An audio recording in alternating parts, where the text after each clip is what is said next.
Welcome to Expert Opinion, the Branding Business Forum, where leaders share their views, insights, and experiences from the world of B2B branding. And now, here's your host. And welcome once again to Branding Business. Our guest today is Jason Bartlett of Xerox. Jason is Vice President of Global Digital Marketing. Welcome, Jason. Alan, thank you for having me. Thrilled to be a part of the program today. You're very welcome, Jason. Thanks for joining us. Inevitably, the first question, when people hear the word Xerox, they think of the copier company. Everybody in the business world knows that Xerox is undergoing quite a radical transformation.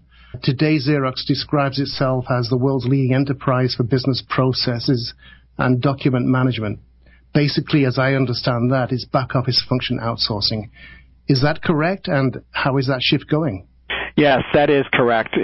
We are going through an incredibly exciting transformation at Xerox as we evolve from a really deep legacy around innovative technology and moving now into being a leader in the global business services arena. Our role in marketing is really to change the perception of Xerox today. We are known as the copier company, and while we're really proud of our legacy and our heritage and a long-standing approach to innovation around office equipment and technology more broadly, we're much more than that today. We're a leader in transportation. We're a leader in customer care and healthcare, financial services, and more. These are all outsourced offerings that allow us to help our customers simplify the way work gets done and really focus on their core offerings. These are behind-the-scenes back-office functions that we're supporting. And the transition's going well. These are transitions that don't happen overnight. It takes a long time to change these perceptions of a brand that's been around for a really long time and known for one thing.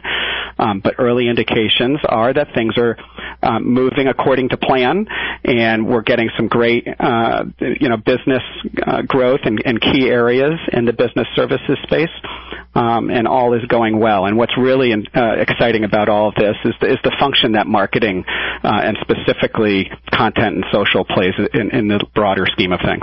That's great, Jason. Thank you. So, talking of marketing and talking of the social dimension in marketing, and as part of that larger transformation in the works at Xerox, the company has changed how it engages its audiences through content and social media. How is that happening? How does it play into the wider context of brand management at Xerox? Yeah, social and content marketing is playing an essential role in this transformation process for us. There's a lot of participation, as we all know, across a lot of social networks today. And because these types of transformations, in fact, don't happen overnight, it's a lengthy kind of nurturing process, if you will. Mm-hmm. We're able to utilize social and content to really focus on that perception gap early on. And that's where, social and content's really well suited in kind of the larger marketing and communications mix, if you will. Mm-hmm. When it's executed properly, where you abandon many of the traditional marketing concepts, there's an incredible opportunity to initiate our transition, through effective content execution. Very interesting, Jason. So do you, in your role as VP of Global Digital Marketing, you align yourself very closely with the marketing function at Xerox, and I should imagine the lines have blurred completely in terms of how one thinks of social media and marketing.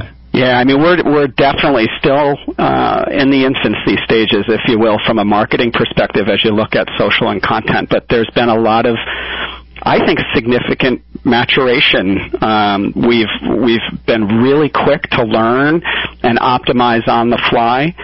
And what we've also done here at Xerox is we've realized the importance of the broader digital ecosystem. And so my team is responsible for the social marketing practice at Xerox. We've stood up a separate content marketing team, but we've also, going back to the fall of last year, we've also brought in web marketing, so Xerox.com globally, looking at this as a total ecosystem of digital where people are engaging with our brand across multiple platforms and in multiple ways or in many different ways.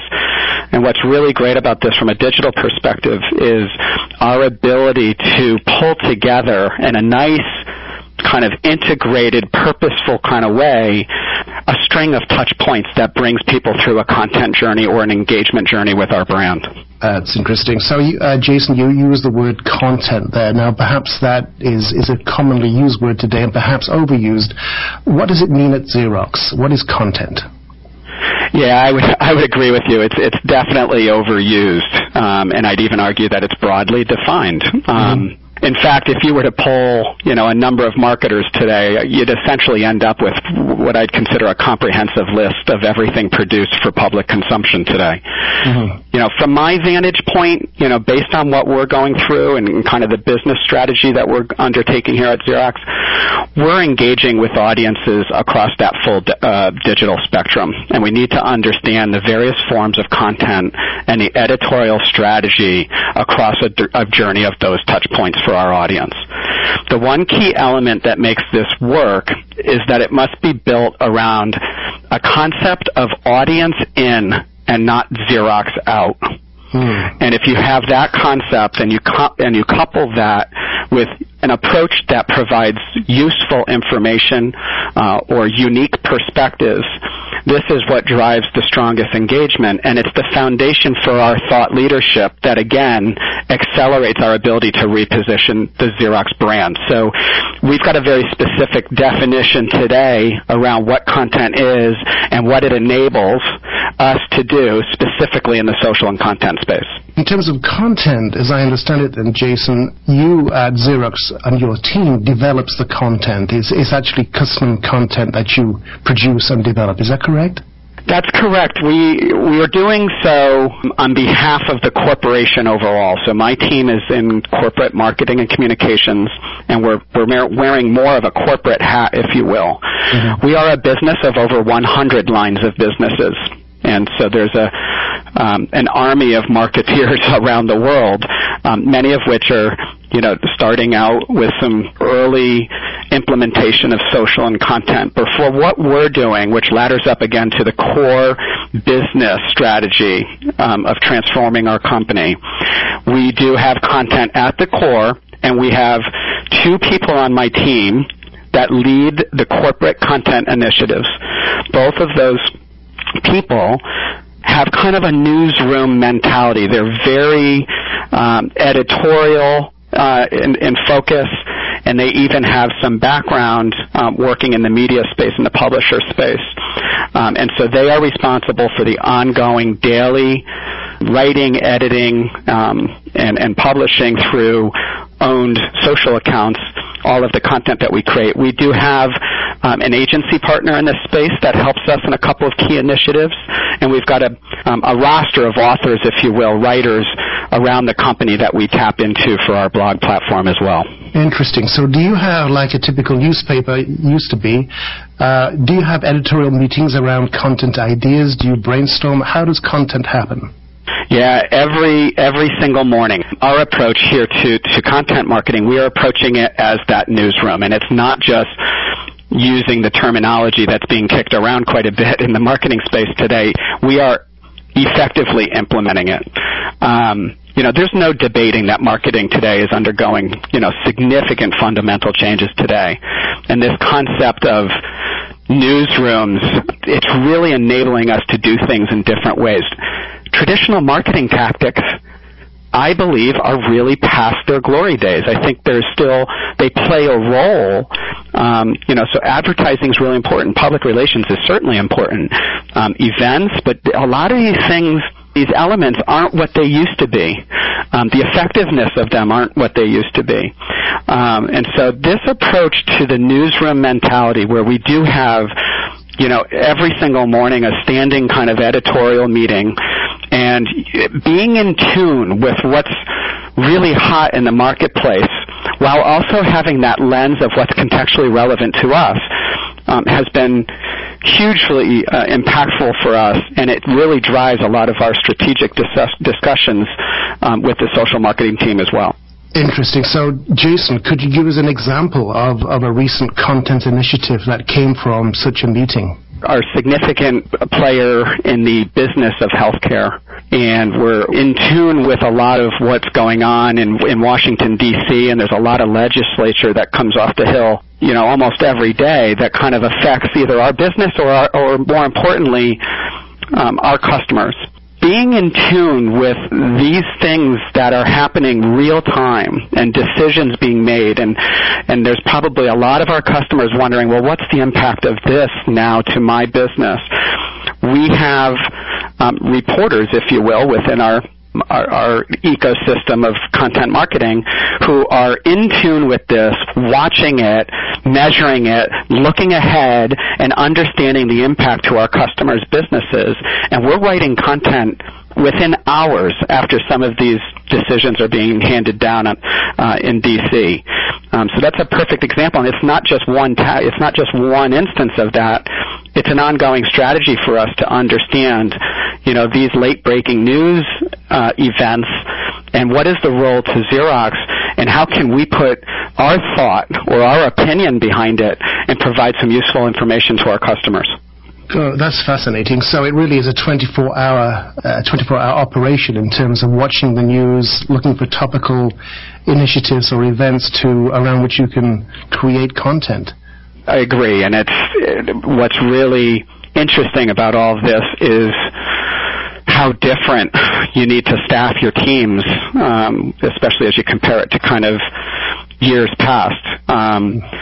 This is not normal marketing functions that a lot of us are used to. These are unique people with unique skill sets that are part of these newsrooms. They are news junkies. They are plugged in almost in a 24/7 kind of way, and they've got their finger on the pulse. And what's been really interesting is getting these types of people who are highly talented in the news cycle and getting them to balance that with a business lens that we need here at Xerox has been really exciting. It's the biggest challenge to kind of constantly keep that contextual relevancy to Xerox in mind, but we've been really successful with it, and I'm really proud of our early efforts on this front. That's wonderful. So, Jason, we've used the word newsroom several times in this conversation, and to me as a former journalist, that has one connotation. What does that really mean in terms of the staff profile at a company like Xerox these days? What kind of person do you employ? What's their background? Yeah, it's a little bit of what I'm talking about here, which is that newsroom and kind of editorial background. One of the individuals on my team has a background both in local news, but as well as with the Associated Press, and another individual who's got really strong writing skills, and the two of them are excellent in editorial. Marry those skills with the ability to understand a business strategy and tie into a broader plan. It's more than just reporting news. It's tying it back to, kind of the company, if you will. Consumers today, especially the younger generation, they're driving these big changes in the way that brands need to communicate. And I truly believe that CMOs and marketing leaders across big brands like Xerox, we have an incredible opportunity to really reevaluate the organizational structure. Not just at the program level, but the talent that aligns with these new forms of communications and engagement. I'm a big supporter of this newsroom approach, which, again, I think we deploy in a really fantastic way at Xerox. It goes beyond a tactic, and as I think, it starts to drive a cultural change in the way that we communicate. A newsroom operates in that real-time environment where you need to be tuned in on what's happening right now and how it impacts me as a consumer, and ultimately how Xerox plays a role, even if it is distant. The other key element behind the newsroom is, as you start to think about the skill set that's much more needed today, is that strong writing and editing. This is not just creating tons of quote-unquote stuff. It's creating strong, contextually relevant assets that our audience will find useful or informative. And as you think about this more widely around the types of talent and the way that we have to evolve the talent within our organizations, analytics is incredibly important, and it's becoming more important. And as we look 5 years down the road, it's going to be a huge component to what we are doing with brands. And so the analytics, and more specifically the analysis function within that versus the reporting, is really, really important. And then in-house creative design and implementation is another area where some brands bring in-house kind of creative design. It's not what I think is widespread, but we've got a creative director within our team as well, and it's been hugely beneficial for us. So all of those things. And then the last bit I would say is technical competency. Believe it or not, because a lot of this technical stuff in the past has been with an IT or information management department. But given the explosion of platforms and solutions that enable social and content and web teams today to be more efficient and more effective in what they do, and oh, by the way, a lot of these technologies are in the cloud and not necessarily tied into your corporate infrastructure, having people in the marketing group truly understand the capabilities of these platforms and having some baseline technical competencies married with these other talents, you start to see a fundamentally different staffing structure than what we've seen traditionally at big brands. It's very interesting. You mentioned the creative director there. Could you tell us briefly, Jason, what the responsibility of your creative director is? How does he participate in the content? Well, this would be one example of where we've got some room for some growth, as our creative director today is on my web marketing team and really focused on kind of the web deployment and ensuring, proper UX and information architecture of our websites globally. Somebody who's incredibly creative and insightful and fully understands what we're trying to do at Xerox. I've got somebody who's incredibly talented and has the capacity, not only, kind of from a bandwidth perspective, but more importantly, from a mindset perspective, to actually look beyond just a website. How do we look at this maybe, again, as audience in? Because the way you deploy sometimes corporate websites is it's a bit introverted. Utilizing this person, encouraging this person to spread his wings and think about this across many forms of content, and understanding the social space and understanding how our consumers are engaging with the types of content that we create is an area where I think we've got a lot of opportunity to develop over time. Switching to the other side of the equation, Jason, the content development and then the channels you use to publish it, so to speak. You mentioned the platforms, and we've talked about social networks. In my mind, that's very fundamentally Twitter and LinkedIn and Facebook. Are those part of your channels, or are they different, or those? Yes, those are our channels. LinkedIn is really, really important for us, given its kind of B2B nature, if you will, or kind of business approach. Twitter is really important, but very difficult.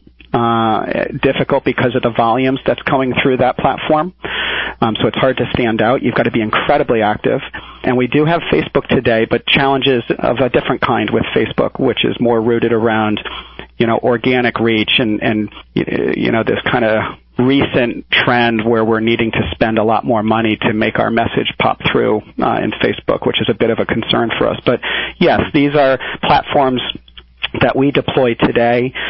We're in the process right now of standing up a Google Plus platform presence, and we also rely heavily on YouTube and a roster of blogs for us as well. Given the complexity of what you've just described, Jason, and the newness of this function, what is the most common mistake you see B2B companies making in the content and social space areas? I would argue what I see is a lot of focus on quantity and not quality in their content deployment. Say that they're more focused on telling their story. It's that company out idea or concept, if you will, that I mentioned a bit earlier in our conversation. And the other pitfall that I see quite a bit in the B2B space is a lot of focus on driving immediate business. Sales cycles in B2B are really drawn out. They can be measured in months. And you have to be patient. And you have to understand that audiences today shut down when they are sold to at the wrong time. A lot of what we're finding in the space today is that our audiences don't want to be sold to. They want to be engaged with. And the sales process is an ends to the means, not the priority or not the primary way to engage with people. So these are just things that I've kind of picked up on over the last couple of months and things that we're trying to distill in our team to make sure that we're watching for these traps. Excellent. So, Jason, coming to the last question, and one we always like to ask our guests, you in particular are viewed as a thought leader in content and social. As a first and fast mover in the B2B space, can you tell us, please, about a mistake you've made and an important lesson you learned from it? The mistake question, for sure. Like a lot of brands, I was really, really, really focused on our business, our strategy, our communications plans, all really important things, of course. Sometimes it's counterintuitive to that concept of audience in. The mistake I've made is not really putting social monitoring at the core of everything we do around social and content. This is an incredibly difficult area for us. We have a lot of work to do in this space, and we are currently actively working it right now. I can only hope that I and others at Xerox that are leading social and content efforts, we get behind this as a key cultural change at Xerox, as it's more than just a tactic or something that you should do. It's what we should be leading with. And so it's a mistake that wasn't just short-term, if you will. It's one that continues, and we're addressing it. We've got the realization, and now we're addressing it, and I hope we can now turn this from kind of a flawed approach to social and content and turn it into a world-class kind of leading example, if you will. Well, that is certainly a different kind of Xerox, and I'm sure our listeners will agree with that. Jason, this has been a particularly fascinating conversation. I do thank you for your time today. How can people get in touch with you if they need to? Twitter is, my handle is @J_Bartlett, BARTLETT, and of course I'm on LinkedIn as well under Jason Bartlett. Alan, I appreciate the conversation today. It's a fun and fascinating space that we're in today, and so much fundamental change going on in marketing, and I'm just happy to be a part of it and being a part of this kind of trial and error period that we're going through. Thanks so much, Jason. That was Jason Bartlett of Xerox.